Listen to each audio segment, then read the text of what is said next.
Eh bien, ma réaction, c'est que, effectivement, Abu Abbas s'inquiète beaucoup de l'état d'esprit d'Israël.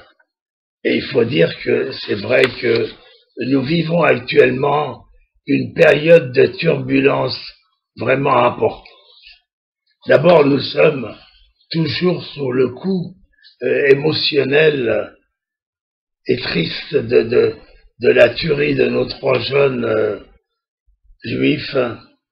Et puis, il y a eu maintenant ce meurtre d'un arabe à Jérusalem, d'un jeune arabe à Jérusalem, où évidemment, d'un seul coup, les Arabes, quels qu'ils soient, israéliens ou pas, tous nous accusent d'être les gens qui ont fait ce meurtre, ce qui vraiment est grotesque parce que ça rentre pas du tout dans notre façon de voir les choses et de tuer des jeunes de 16 ans. Mais je crois que même si nous vivons encore 500 ans avec les Arabes, ils n'arriveront pas à se mettre dans la tête que nous ne connaissons pas des meurtres de ce genre. C'est pas du tout ni dans nos façons de faire, ni dans nos façons de vivre, ni dans l'éducation que nous avons reçue de nos parents et de nos familles. Alors, de toute façon, le problème, en réalité, il est beaucoup plus grave parce que Netanyahou est dans une situation extrêmement embarrassante. D'un côté, il voudrait pratiquement oublier l'incident qui a eu lieu, qui est l'accident grave qui a eu lieu, et d'un autre côté, nous avons un besoin de vengeance là extrêmement violent. Alors qu'est-ce qu'on va faire?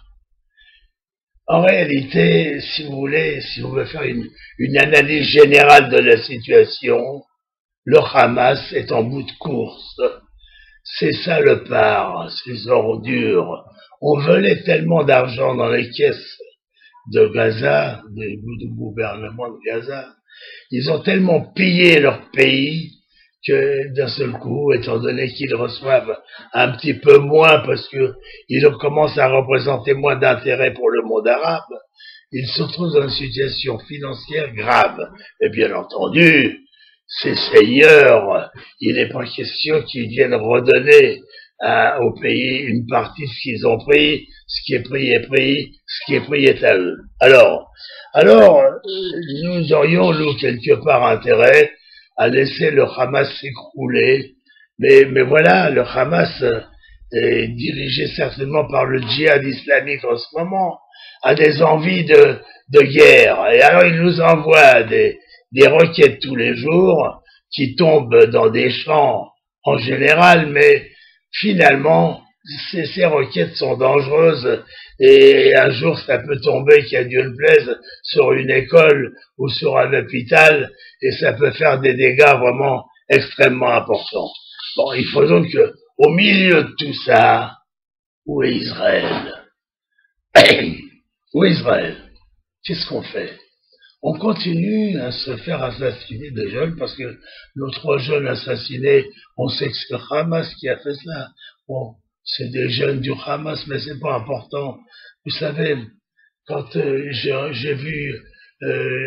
assisté à une discussion politique extrêmement importante avec des Arabes, où finalement on disait, vous savez, la différence entre vous et nous, c'est que quand un de vos jeunes commet un meurtre, il est félicité, il est applaudi, on lui donne de l'argent et s'il est arrêté, on lui fait une pension, il va recevoir de l'argent pendant toute la période où il sera en prison.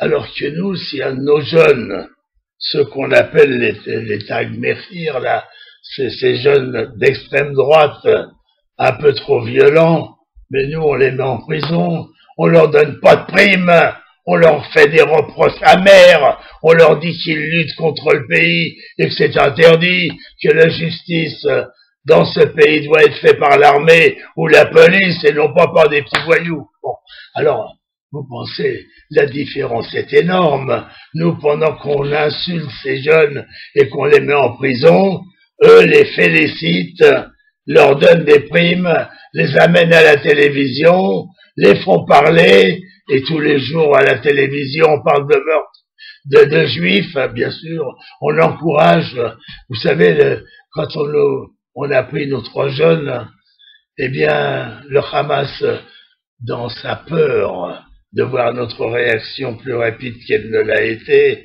a dit, nous on n'a pas fait ça, mais on félicite ceux qui l'ont fait.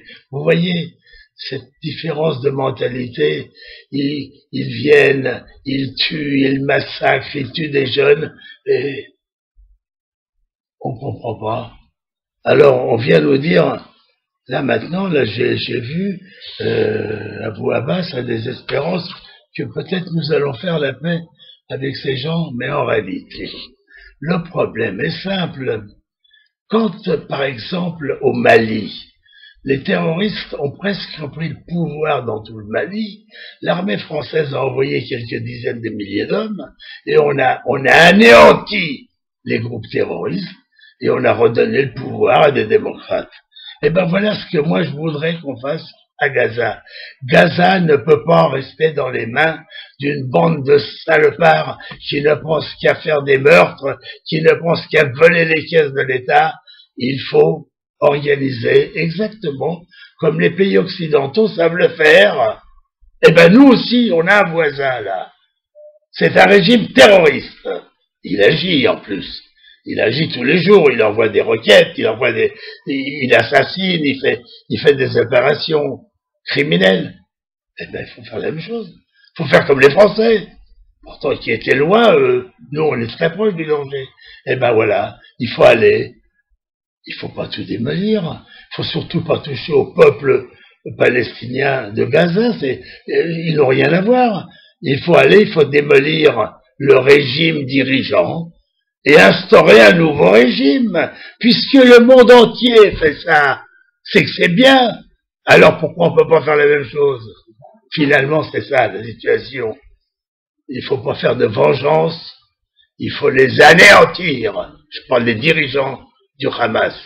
Il faut les anéantir, il faut les faire disparaître de la direction du Hamas et installer le peuple palestinien dans des conditions normales. Peut-être, apparemment, avec l'aide d'Abou Abbas, ce qui serait certainement pas plus mal, puisqu'il a l'air d'avoir réellement des désirs de paix en ce moment. C'est ce qui paraît être le plus profitable pour lui dans les années qui viennent. Voilà, merci à vous. Dizengoff Center, l'espace commercial le plus vaste et le plus diversifié d'Israël. Dizengoff Center, une destination à ne surtout pas manquer lors de vos prochains séjours à Tel Aviv.